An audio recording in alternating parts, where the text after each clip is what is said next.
हाँ जी, अस्सलाम वालेकुम। उम्मीद करता हूँ तमाम लोग खैरियत से होंगे। एक और नया लो, एक और नया दिन। मार्केट की शुरुआत कुछ बेहतर हुई आज के दिन। 1100 पॉइंट तकरीबन इंडेक्स ने आज प्लस साइड पे भी दिखाया। लेकिन उसके बाद थोड़ा सा सेलिंग प्रेशर जो है वो मार्केट के अंदर कंटिन्यू रहा। कह लीजिए कि अभी तक सेंटीमेंट जो है वो उस तरह से बहाल नहीं हुए हैं, क्योंकि रोज आते हैं लोग और रोज देख रहे हैं कि भाई 2000 पॉइंट नीचे, 3000 पॉइंट नीचे, 5000 पॉइंट नीचे, 6000 पॉइंट नीचे। तो इन्वेस्टर तो बन जाते हैं, जाहिर है। आप फोर्स इन्वेस्टर ही सही, लेकिन होल्डिंग पावर तो होती है लोगों के अंदर कि चलो मार्केट नीचे चले गई तो मेरा स्टॉक है, मैंने अपने पैसे का लिया हुआ है, मैं होल्ड कर लेता हूँ, वहां तक बात ठीक है। लेकिन ये जो होता है ना, ये जो सिचुएशन जो आपके सामने है, 5500 पॉइंट नीचे, 5000 पॉइंट नीचे, 3000 पॉइंट नीचे, तो वहां लोग थोड़ा सा फ्रस्ट्रेट हो जाते हैं कि यार चलो ठीक है, अगर 1000 पॉइंट प्लस हो और मेरा स्टॉक ना चले, या मार्केट 1000 पॉइंट प्लस ना भी हो, 200 300 पॉइंट माइनस नेगेटिव साइड पे बंद हो और मेरा स्टॉक ना भी चले, तो ठीक है, मतलब वो साइडवेज का पीरियड होता है। लेकिन ये रोज आओ रोज नीचे, रोज आओ रोज नीचे, रोज आओ रोज नीचे, तो वो वहां लोग फ्रस्ट्रेट हो जाते हैं कि यार करना क्या है, चाहते क्या हो, कितना होल्ड करना है भाई, ये तो रोज नीचे जा रहा है, मैं तो नीचे खरीद लूं बेच के। तो खैर, कोई प्रॉब्लम वाली बात नहीं है। मैं नहीं समझता कि बेचना चाहिए। यहाँ पे जो लास्ट डे आपको बताया था जुमे वाले दिन के दिस इज द टाइम, तो वाकई में दिस इज द टाइम। आज मार्केट ने तो नया लो लगाया है, लेकिन आज सबसे इंपॉर्टेंट चीज जो इस वक्त देखने की है कि स्टॉक्स ने नया लो नहीं लगाया। और आज मैं बात ही स्टॉक्स की करने आया हूं। आज मैं कोई इंडेक्स पे चर्चा नहीं करने आया, कोई इंडेक्स का चार्ट आपको नहीं दिखा रहा, कोई लेवल्स नहीं बता रहा कि यहां से यहां जाएगी तो वहां से ये होगा, और फिर वहां से वहां जाएगी तो ये सपोर्ट बनेगा। नो। इंडेक्स से ज्यादा इस वक्त अब स्टॉक्स रेलिवेंट हो चुके हैं, वाकई में स्टॉक्स ज्यादा रेलिवेंट हो चुके हैं। सबसे इंपॉर्टेंट चीज जो मैंने कहा कि पहला इंडिकेशन कि आज कई सारे स्टॉक्स ने, हो सकता है 15 17 स्टॉक्स आप निकल आए छानने बैठे हैं तो, कि भाई जिन्होंने नया लो लगा दिया, लेकिन मेजॉरिटी, मेजॉरिटी की मैं बात कर रहा हूं कि मेजॉरिटी स्टॉक्स ने आज नया लो नहीं लगाया। ये है पहली इंडिकेशन कि मार्केट में अब जरा सा सेलिंग प्रेशर जो है वो अब यहाँ पे थमने को है। ठीक है, पहली इंडिकेशन की जो मैं बात कर रहा हूँ। दूसरी बात ये है कि मार्केट के अंदर यहाँ पे आरएसआई के अंदर एक बुलिश डाइवर्जेंस अभी तक बना हुआ है। तीसरी इंपॉर्टेंट चीज कि पिछले दिन का वॉल्यूम और आज के दिन का अगर वॉल्यूम देखें, पिछले दिन तो ऑल्दो मार्केट नीचे से ऊपर की गई थी, पिन बार कैंडल बनी थी, शानदार किस्म की एक क्लोजिंग आई थी, तो उसमें कुछ वॉल्यूम्स ज्यादा थे। आज सेलिंग करते वक्त वॉल्यूम्स कम है। तो हर चीज जो बता रही है वो इस वक्त यही बता रही है कि मार्केट के अंदर अब बस हो गई है। अब जो आप रोज देख रहे थे ना कि भाई रोज आओ 5000 पॉइंट नीचे, 3000 पॉइंट नीचे, 4000 पॉइंट नीचे, अब मार्केट की बस हो गई है। एक आध दिन मजीद की बात है बस। यहाँ से कल नहीं तो परसों एक शार्प रिकवरी यहाँ से देखेंगे इंशाल्लाह। और जो यहाँ पे खरीदा हुआ है वो फौरन से लेके फौरन से बेचना चाहे अगर कोई, तो मैं नहीं उसको मना करूंगा। फौरन से लेके फौरन से बेचना चाहे तो अच्छे नफे यहाँ पे कमा सकता है। बहरहाल, जैसे मैंने कहा कि मैं स्टॉक्स की बात ज्यादा करने आया हूं, तो इंशाल्लाह स्टॉक्स के ऊपर ही चलते हैं। और खासतौर पे आप लोगों के जो स्टॉक्स इस वक्त रुके हुए हैं, फंसे हुए हैं, या वो लोग जो भी इस वक्त पैसा खाली रख के बैठे हैं और वो चाहते हैं कि यार लेवल्स पता चल जाए तो मैं चार स्टॉक्स मजीद अच्छे तरीके से बाय कर लूं और वहां पे मैं थोड़ा सा होल्ड कर लूं, तो इंशाल्लाह मैं आपको ज्यादातर कोशिश करूंगा 10 12 15 मिनट की वीडियो के अंदर जितने स्टॉक्स बता सकूं उतने बता दूं आपको। उससे पहले जी दो रिजल्ट्स हैं आज के दिन में, जिसके अंदर डीजी खान का सबसे पहले रिजल्ट आया, जहां पे 66% से कंपनी के प्रॉफिट्स बढ़ गए हैं और बड़ा अच्छा किस्म का रिजल्ट दिया है कंपनी ने। जहां पहले 8 रुपए 4 पैसे की अर्निंग थी, इस दफा कंपनी ने 13 रुपए 36 पैसे की अर्निंग शो की है। इंशाल्लाह इसका भी चार्ट हम डिस्कस करते हैं। इसके अलावा ओजीडीसी का रिजल्ट जी, जिसके ऊपर सभी की निगाहें थी, 11.5% से प्रॉफिट्स तो कंपनी के नीचे आए हैं, लेकिन साथ ही 4.25 रुपए का कंपनी ने डिविडेंड भी दिया है, जो कि बहुत तगड़ी बात है। कंपनी की जो अर्निंग्स है पहले 19 रुपए 17 पैसे की थी, इस दफा सिर्फ और सिर्फ 17 रुपए की अर्निंग्स कंपनी की शो की है। लेकिन एक और इंपॉर्टेंट चीज जो है कि कंपनी के जो रिसीवेबल्स की कलेक्शन है वो रिबाउंड कर गई हैं और जंप किया है 150% से भी ज्यादा। तो ये एक अच्छी बात है, यानी कि अब जो लिक्विडिटी क्रंच था वो यहाँ पे खत्म हो रहा है और कंपनी को जो पैसा है वो अब यहाँ पे मिलना शुरू हो रहा है। तो ये एक सबसे बड़ी एक गुड न्यूज़ है ओजीडीसी के बायर्स के लिए। इसके अलावा जी वो लोग जो, जैसे मैंने कहा कि इंतजार में होते हैं कि यार कब मार्केट नीचे आए और मैं बाइंग की तरफ जाऊं, तो अगर अकाउंट ही ना हुआ या अच्छी टीम के साथ या अच्छी गाइडेंस के साथ आपका अकाउंट ना हुआ, तो आप इस तरह की अपॉर्चुनिटी से अच्छा फायदा, जैसे कहते हैं ना कि तगड़ा मैंने फायदा उठाया, अपॉर्चुनिटी को ग्रैब किया, वो वाली सिचुएशन फिर आपकी नहीं बनती। तो इसलिए जरूरी है कि एक अच्छी टीम के साथ आपका अकाउंट हो। तो मुनीर खानानी सिक्योरिटीज में, यानी कि टॉप ब्रोकरेज हाउस में, स्टॉकify के साथ, यानी कि टॉप ब्रोकरेज हाउस की टॉप टीम के साथ आपने, या पीएसएक्स की टॉप टीम के साथ आपने अकाउंट खुलवाना है, तो नंबर आपके सामने आ रहा है 031149444443।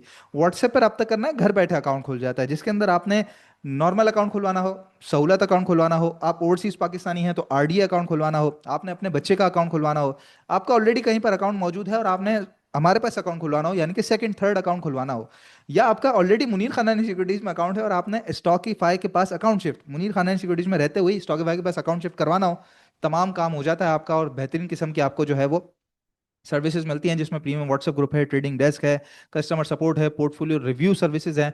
तो नंबर है 031149444443, इस पर रब्ता करके आप अकाउंट लाजमी खुलवाइए। स्टॉक्स की तरफ आ जाते हैं जी। और आपके जो स्टॉक्स, जो रुके हुए स्टॉक्स, फंसे हुए स्टॉक्स, या जो बाइंग की तरफ आ रहे हैं उसकी तरफ आ जाए। सबसे पहले लिस्ट बनी हुई है, उसके हिसाब से चलता हूँ। सबसे पहली बात है जी पाक इलेक्ट्रॉन। ये है सपोर्ट एरिया इसका, जो जंग के दौरान, सॉरी, अभी जो अक्टूबर में मार्केट नीचे आई थी तो उस दौरान इसके एक लो लगा दिया था। यहाँ पर जो कि बनता है करीबन 46 रुपए 21 पैसे का, तो उसी लो के करीब दोबारा ये वापस आया है। तो ये यहाँ पर एक अच्छी बाइंग इसकी हो सकती है। सबसे बड़ी चीज़ क्या है कि यहाँ पर इसका जो एक पुराना हाई था, यहाँ पर आप देख सकते हैं पुराना हाई था, उसी जगह पे इसने टेस्ट किया, तो डबल बॉटम की सिचुएशन बन सकती है। यहाँ से जो एक आप आई कर सकते हैं टारगेट एरिया, वो 52 रुपए से लेकर 55 54 55 रुपए तक के टारगेट को कंटिन्यू करके चल सकते हैं पाक इलेक्ट्रॉन में। दूसरा स्टॉक है हमारे पास पाकिस्तान पेट्रोलियम, और इसके अंदर भी बड़ा शानदार किस्म का एक सिनेरियो बन रहा है, जहां पर ये इसका पुराना हाई था दिसंबर 2024 का, जहां पर 205 6 रुपए का इसने हाई लगा दिया था, और उसके बाद फिर ये सीधा नीचे 150 रुपए पे आ गया था। उसके बाद दोबारा इसी जगह के करीब आया, और वहां से फिर दोबारा नीचे 170 75 रुपए के करीब करीब आ गया था। वहां से फिर रुका, उठा, रीटेस्टिंग करी, दोबारा रीटेस्टिंग करी, और उसके बाद इसने एक नया हाई लगाया 280 85 रुपए का, एग्जैक्ट उसी जगह पे वापस आया है। तो इसने भी आप देख सकते हैं कि नया लो नहीं लगाया, लेकिन अगर लगा भी दे तो मैं नहीं समझता कि इसके अंदर घबराने वाली जरूरत है, क्योंकि ये पूरा का पूरा इसका बाइंग जोन है। 220 से लेके 215, ये पूरा इसका एक्यूमुलेशन जोन है। करंट रेट से लेके नीचे 215 रुपए तक, 212 रुपए तक पूरा बाइंग करेंगे। पहला टारगेट एरिया 250 रुपए, दूसरा टारगेट एरिया 265 रुपए, और अगर मजीद कंटिन्यू होता है तो 280 रुपए तक आप इसको कंटिन्यू करके चलेंगे पाकिस्तान पेट्रोलियम को, तो अच्छा खासा नफा इसके अंदर भी आपको बच सकता है। इसी तरीके से मजीद आगे आ जाए तो ट्रीट कॉर्पोरेशन जी, काफी लोगों के पास रुका हुआ है, फंसा हुआ है। तो इसके अंदर जो सिचुएशन बनती है, एक तो इसकी मैं ये पहले सपोर्ट लाइन जो है वो हटा देता हूँ यहाँ पे, ताकि आपको बेहतर तरीके से समझ आए। इसका जो ये लो लगा था जंग के दौरान 15 रुपए 50 पैसे का, उस लो से लेके सीधा हाई तक अगर हम कंटिन्यू करें, जो मेजर लो और मेजर हाई को कंटिन्यू करें, तो एग्जैक्ट जो गोल्डन जोन है फिबोनाची का वहां पर आकर इसने अपना लो लगाया। अब देखें, जैसे मैंने कहा कि कुछ 12 15 स्टॉक्स, कुछ 10% स्टॉक्स अगर आप ढूंढने निकलेंगे तो इस तरह मिलेंगे आपको जो नया लो लगा रहे हैं, लेकिन वो कहाँ लगा रहे हैं ये देखने वाली बात है। तो अगर यहां से ये पलटना शुरू करे, क्योंकि इसने नया लो लगाया ना, तो ये यहां से पलटना शुरू करेगा, तो यहां पर जिनके पास पुराना रखा हुआ है वो एवरेज करेंगे, करंट रेट पे थोड़ा थोड़ा बाइंग करेंगे। जो टारगेट एरियाज आपके हो सकते हैं वो 28 रुपए से लेके 30 रुपए तक के टारगेट के लिए आप कंटिन्यू करके करके चल सकते हैं फिर ट्रीट कॉर्पोरेशन को, ठीक है। इसी तरीके से अगला स्टॉक आ जाते हैं जी, मैपल लीफ सीमेंट। बार बार मैं आपको इसके बारे में बात भी कर रहा हूं, और इसके अंदर की अगर आप पोजीशन देखें तो इसके अंदर भी सेम सिचुएशन एक बनती हुई हमें नजर आती है। यहाँ पर भी अगर हम इसके अंदर एक फिबोनाची की रिट्रेसमेंट अगर लगाते हैं, तो जी बिल्कुल एग्जैक्ट अगर आप देखें तो 0.786%, ये इसका लो लगा था, ये 89 रुपीज़ का, ठीक है। उसके बाद यहाँ पर आप देखें तो 0.786%, और आज इसने नया लो नहीं लगाया है। अच्छा, इस स्टॉक के अंदर क्या होता है कि ये जैसे 100 रुपये पे ना, 101 रुपये 100 रुपये यहाँ पे करंट रेट पे आप बाइंग करते हैं 99 रुपये 98 रुपये, और आप इसको उसी तरह 110 12 रुपये पे बेच देते हैं, तो एक ही दिन के अंदर 10 12% का नफा बच जाता है आपको। तो इतना बड़ा नफा आपको कहीं भी नहीं बच सकता। तो यहाँ पर इसको बिल्कुल जमा करना चाहिए, एक्यूमुलेट करके बैठना चाहिए। टारगेट एरिया जो इसके अंदर हो सकते हैं, इनिशियल टारगेट एरियाज, वो मैं समझता हूँ 115 रुपए तक आपको बेचने का मौका देगा। 115 के बाद फिर जो है इसके अंदर शानदार किस्म की ट्रेडिंग शुरू हो जाएगी। अदरवाइज पुल बैक के अंदर बड़ा जबरदस्त किस्म का 12 से 15% का नफा कमाने का मौका है, इसको जरूर जमा करना चाहिए मैपल लीफ सीमेंट को, ठीक है, करंट रेट्स के ऊपर। इसी तरीके से मजीद आगे आ जाए, डीजी खान के बारे में अभी बात कर रहा था रिजल्ट के दौरान ही, तो खैर इसके अंदर बड़ा इंटरेस्टिंग एक सिनेरियो बन रहा है, जहां पर अगर हम देखें तो करेक्ट करते करते, ऑल्दो इसने नया हाई लगा दिया था, यहाँ पर ये जो 275 रुपए का हाई है, एक नया हाई लग गया था, लेकिन ये जो करेक्ट करते करते आया है वो 200 मूविंग एवरेज पे आया है। 200 मूविंग एवरेज पे आया है, तो यहाँ से एक जो रिवर्सल है वो 233 35 रुपए तक एक्सपेक्टेड है, जहाँ पर ये जो बेसिकली डाउन ट्रेंड है ये टूटेगा। उसके बाद जो नए रेट्स निकल के आते हैं वो 255 से लेके 275 275 रुपए तक के रेट्स निकल के आते हैं। तो इसको भी करंट रेट्स के ऊपर आई करना चाहिए, और यहाँ से पलटना शुरू हो, जिस तरीके से आज नीचे से विक लगाई है, तो करंट रेट पे बाइंग करके थोड़ा सा होल्ड करेंगे, तगड़ा नफा इसके अंदर भी बचेगा आपको डीजी खान सीमेंट के अंदर, ठीक है। इसी तरीके से मजीद आगे आ जाए हम, तो S N G P G, काफी लोगों के पास रखा हुआ है, पुराना रुका हुआ है। तो ये इसको अगर हम देखें तो इसका जो लो लगा था यहाँ पर सितंबर 2023 में, जब जब आईएमएफ अप्रूवल के बाद जब हमारी मार्केट थोड़ा सा साइडवेज में गई थी केयर टेकर गवर्नमेंट के जमाने में, उस दौरान इसने थोड़ा सा अपना लो लगाया था ऑलमोस्ट 40 रुपए का। उस लो से अगर हम देखें तो ये एक बॉटम, दूसरा बॉटम और एग्जैक्ट तीसरा बॉटम, तो ये अपने बेहतरीन किस्म के ट्रेंड लाइन सपोर्ट पे आया है। अब सपोर्ट जो है वो सीधी सीधी ये नहीं होती कि भाई आपने सीधी हॉरिजॉन्टल रे लगा दी, हॉरिजॉन्टल लाइन लगा दी, वो आपकी सपोर्ट है ना।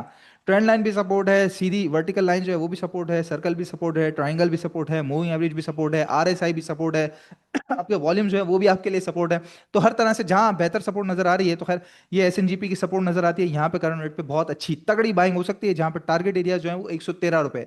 तो इसके अंदर भी ऑलमोस्ट 20% का नफा, आपको 15 से 20% का नफा बआसानी बच सकता है, कि एक रिवर्सल के अंदर सीधा 114 15 रुपए पे आपको बेचने का मौका दे एसएनजीपी, करंट रेट पे लेके होल्ड करना है। इसी तरीके से मजीद आगे आ जाए, निशात मिल्स, स्टोरी के अंदर है ये स्टॉक।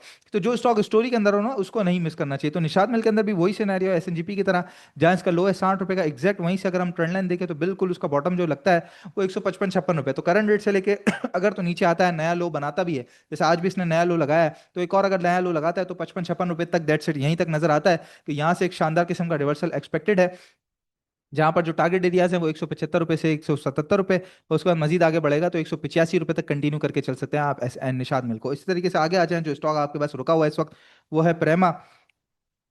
तो प्रेमा को अगर हम देख लें यहाँ पर, तो प्रेमा हमसे कहता है कि भाई इसके अंदर भी जो है वो एक ट्रेंड लाइन का सपोर्ट बनता है, जो लो था वहां से ट्रेंड लाइन का सपोर्ट बनता है।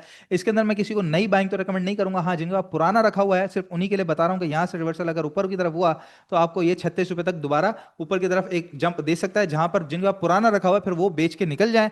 फिर जब 40 रुपए से ऊपर आए तो फिर उसके बाद बाकी देखिएगा, अदरवाइज पैसा खुला करने का एक अच्छा मौका होगा तो पैसा खाली हो जाएगा, तो ब्लू चिप्स के अंदर आप शिफ्ट हो जाएंगे। इसी तरीके से मजीद आगे बढ़ जाता हूँ जी, जल्दी से एसएसजीसी को हम कवर कर लेते हैं। तो एसएसजीसी ने जहां जंग के दौरान एक लो लगाया था अपना, ये लो लगा था इसका 26 रुपए 30 पैसे, एग्जैक्ट उसी लेवल के करीब करीब आ रहा है। इसने भी आज एक नया लो लगाया है, एग्जैक्ट उसी लेवल के करीब आ रहा है। तो करंट रेट के ऊपर, करंट रेट से लेकर नीचे यहां तक पूरा एक जबरदस्त किस्म का सपोर्ट जोन है।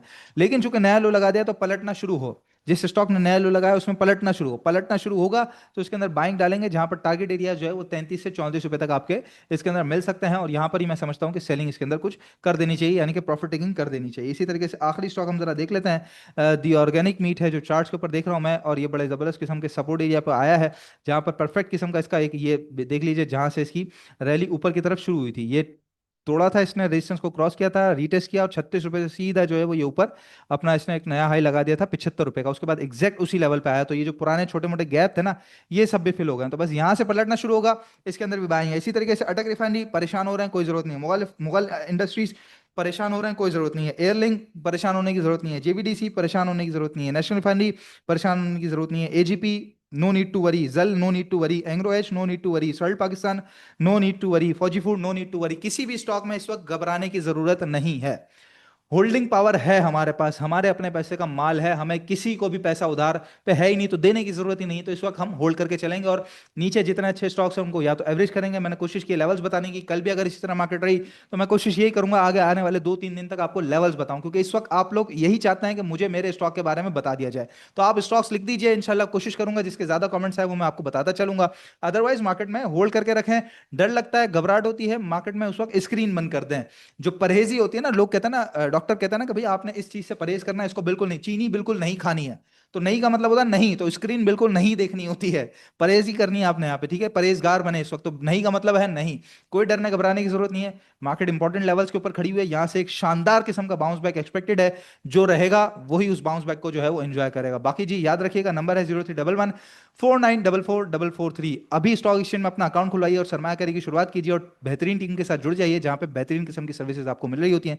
इंशाल्लाह नेक्स्ट वीडियो में आप लोगों से मुलाकात होती है। अपना बहुत ख्याल रखिएगा। अल्लाह हाफिज।